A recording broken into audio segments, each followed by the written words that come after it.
Hi friends, வணக்கம். Welcome to our channel அனுபவம் புதுமை. சமீபத்தில் என்னோட ஃப்ரெண்டை நான் மீட் பண்ணேங்க. அவள் ரொம்ப சோகமாக இருந்தாங்க.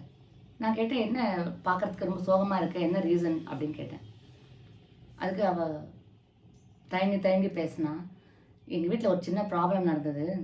அதில் ஒருத்தர் இன்னொருத்தரை அப்படியே சாபம் விட்டுக்கிட்டாங்க. அது என் மனசு ரொம்ப பாதிச்சிருக்கு அப்படின்னு சொன்னாங்க. எனக்கு தெரிஞ்சது நான் அவளுக்கு அட்வைஸ் பண்ணேங்க. அதை தான் நான் உங்ககிட்ட ஷேர் பண்ண போகிறேன். ஒருத்தர் இன்னொருத்தரை சாபம் விடுறாங்க அப்படிலாம் நம்ம கேள்விப்பட்டிருக்கோம், பார்த்துருக்கோம் இல்லைங்களா? அதை பற்றி தான் நம்ம இப்போ பேசலாம். இந்த சாபங்கிறது ஒருத்தருடைய கோபம், வேதனை, ஏமாற்றம், அதனோட வெளிப்பாடு தான், அதனோட உச்சக்கட்டம் தாங்க இந்த சாபங்கிறது. நமக்கு தெரியாதவங்க மேலே நம்ம சாபம் விட போகிறதில்ல. ரோட்டில் போகிறவங்க மேலே நம்ம சாபம் இட முடியுமா? இல்லை. நம்ம ஒருத்தருக்கு ஒருத்தர் தெரிஞ்சவங்க, சொந்தக்காரங்க, கூட பிறந்த சகோதர சகோதரிகள், இப்படி நம்ம சுற்றி இருக்கிறவங்கள, நமக்கு தெரிஞ்ச முகங்களை தான் நம்ம என்ன பண்ணுறோம், ஏதோ ஒரு காரணத்துக்காக கோபமாகவும் இருக்கலாம், ஏமாற்றமாகவும் இருக்கலாம், வேதனையாகவும் இருக்கலாம். அதனை வெளிப்படுத்துறது தான் இந்த சாபம். உச்சக்கட்டமாக நம்ம வெளிப்படுத்துகிறோம் பாருங்க, அதுதான் இந்த சாபம் சொல்கிறோங்க. சரிங்க, இந்த சாபம்ன்றதால என்ன நடக்க போகுது அப்படின்னு நீங்கள் கேட்கலாம். சாபம் விடுறதால ஒன்றுமே நடக்க போகிறது இல்லைங்க. அதாவது நாம் பிறக்கும் போதே கடவுள் நமக்கு என்ன விதிச்சிருக்கோ அதுதான் நம்ம இன்னைக்கு வரைக்கும் வாழ்ந்துட்டு வந்திருக்கோம். அதாவது அந்த கர்ம வினையின் பலன் தான் நம்ம அனுபவிச்சுட்டு இருக்கோம். நல்லதோ கெட்டதோ எதுவாக இருந்தாலுமே கடவுள் நம்ம படைக்கும் போதே, நம்ம பிறக்கும் போதே என்ன வரம் வாங்கிட்டு வந்தோமோ அந்த அதை தான், அந்த கர்மாவை தான், அந்த கர்ம வினைகள் தான் நம்ம இன்னைக்கு வரைக்கும் நல்லதாகவும் இருக்கலாம், கெட்டதாகவும் இருக்கலாம். இன்னைக்கு வரைக்கும் நம்ம எந்த ஒரு சின்ன அனுபவம் நமக்கு ஏற்பட்டாலும் அதெல்லாம் முந்தைய கர்ம வினை தாங்க. இன்னைக்கு நடக்கிறதோ நேற்று நடக்கிறதோ எல்லாம் கிடையாது. நிறைய பேர் சொல்லுவாங்க, எனக்கு தெரிஞ்சு நான் ஒரு தப்பும் பண்ணலை, ஆனால் கடவுள் எனக்கு ரொம்ப சோதிச்சுட்டே இருக்கிறாரு அப்படிலாம் நம்ம கேள்விப்பட்டிருப்போம். ஏன் நம்மளே கூட நினைச்சிருப்போம் அந்த மாதிரி. நம்ம ஒரு தப்பு செய்யலை, ஆனால் நமக்கு தான் கஷ்டம் மேலே கஷ்டம் வந்துட்டே இருக்கு அப்படிலாம் நம்ம நினைச்சிட்டு இருப்போம் இல்லைங்களா? அதெல்லாம் எனக்கு தெரிஞ்சு இந்த பிறவியில நம்ம எந்த தவறும் செய்திருக்க மாட்டோம். ஆனா ஏன் ஒரு சிலர் நல்லா இருக்கிறாங்க, இன்பமாவே இருக்கிறாங்க, ஒரு சிலர் ரொம்ப கஷ்டமாவே இருக்கிறாங்க. அதுக்கெல்லாம் என்ன காரணம்?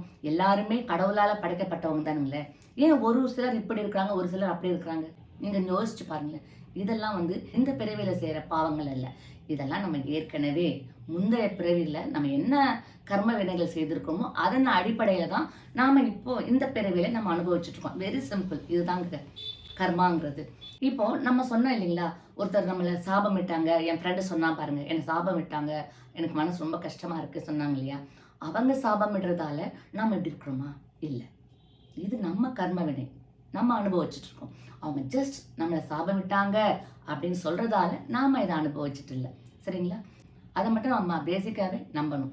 அவங்களுடைய கோபத்தின் உச்சகட்டம், வேதனையின் உச்சகட்டம், ஏமாற்றத்தின் உச்சகட்டம் தான் சாபமா வெளியில விடுறாங்க. இதைதான் பெரியவங்க எல்லாம் சொல்லுவாங்க, விஷநாக்கு. நல்ல நாக்கு நல்லதுதாங்க பேசும். இந்த விஷநாக்குன்னு சொல்றாங்க பாருங்க, அவங்க எப்பவுமே மற்றவங்களை நல்லா இருக்கக்கூடாது, அழிஞ்சு போகணும் அப்படி இப்படின்னு அவங்கள பத்தி கெடுதலாவே நாக்குல இருந்து தன்னை மீறி வார்த்தைகள் வரும்.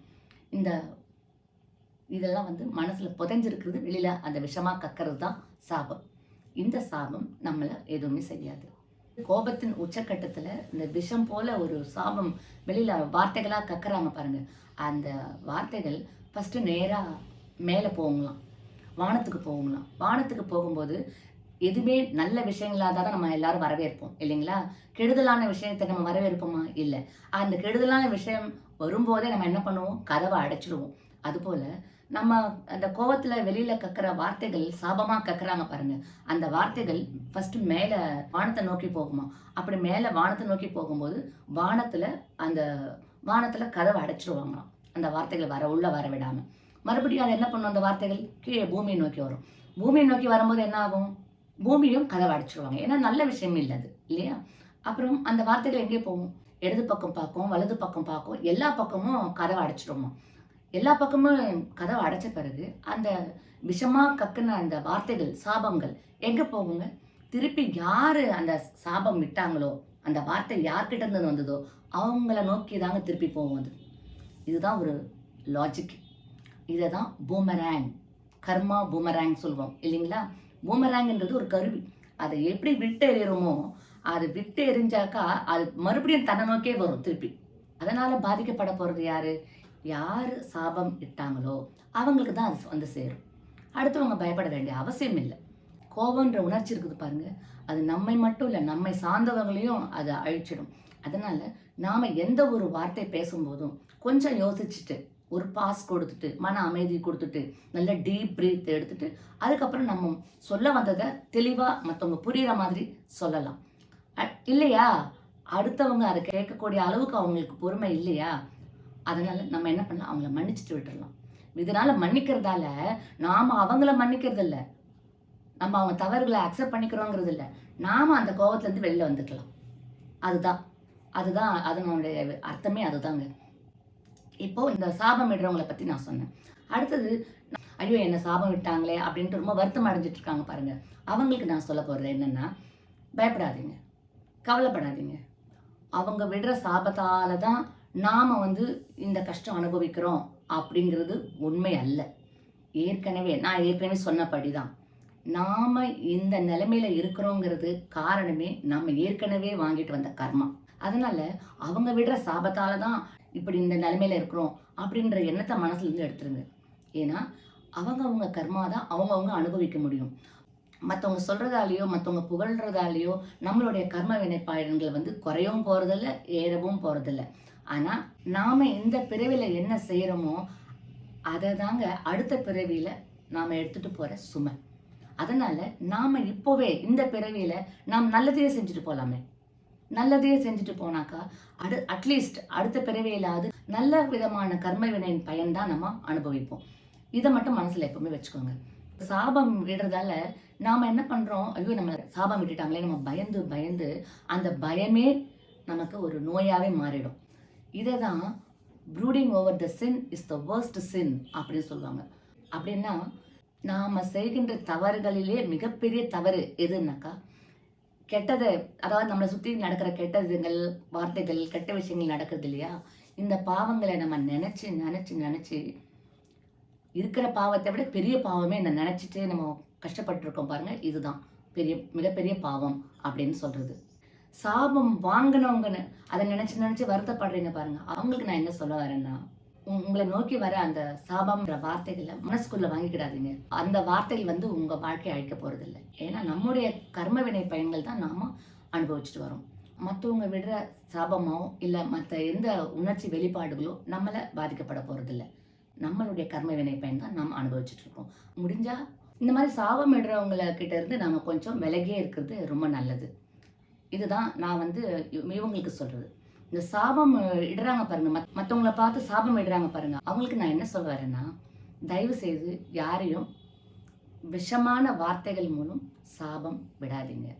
ஏன்னா அந்த விஷமான வார்த்தைகளே உங்களை நோக்கி திருப்பி வரும், உங்களை தான் பாதிக்கும். அதனால அதை நீங்க தவிர்க்கிறது ரொம்ப நல்லது. எப்பவுமே வார்த்தைகளை விடுறதுக்கு முன்னாடி கொஞ்ச நேரம் யோசிக்கணும். யோசிச்சு மன அமைதியோடு இருக்கும்போது தான் மற்றவங்களுக்கு நம்ம என்ன சொல்ல வரோங்கிறத புரிய வைக்கிறதுக்கு ட்ரை பண்ணணும்.